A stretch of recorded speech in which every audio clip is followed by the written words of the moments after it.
हक दो बलूचिस्तान तहरीक के कायद ने बेला में बलूचिस्तान कांस्टेबलरी को डिस्ट्रिक्ट पुलिस में जम करने के मुतालिक बेला में मुख्तलिफ सियासी समाजी तंजीमों की जानिब से निकाली जाने वाली रैली में शिरकत की। रैली से खिताब करते हुए मौलाना हिदायतुर्रहमान बलोच ने कहा कि 16 साल से बलूचिस्तान कांस्टेबलरी के जवानों को डिस्ट्रिक्ट पुलिस में जम नहीं किया जा रहा, जो कि इन जवानों के साथ ज्यादती है। उन्होंने कहा कि पंजाब से आईजी बलूचिस्तान पुलिस बलूचिस्तान की रिवायत से नावाकिफ हैं। आईजी गवादर धरने के दौरान लाश गिराने का मंसूबा बना चुके थे।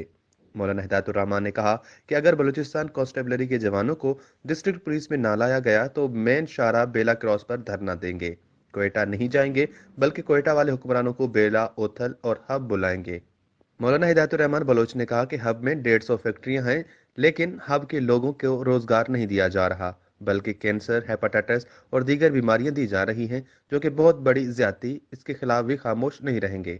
उन्होंने कहा कि गुलाम सरवर जुमा और अवाम से मुशावरत करके गवादर धरने के तर्ज पर लसबेला की सनतों में रोजगार की अदम फरामी, मंशियात समेत दीगर मसाइल के सिलसिले में बहुत बड़ा धरना देंगे। उन्होंने कहा कि मंशियात ने नस्ल तबाह कर दी है। गवादर में हजारों अफराद ने कफन पोश रैलियां मंशियात के खिलाफ निकालकर ऐलान जंग किया था। अब मंशियात का कारोबार चलने नहीं देंगे। लसबेला के नौजवान तैयार हैं। वश न्यूज, लसबेला।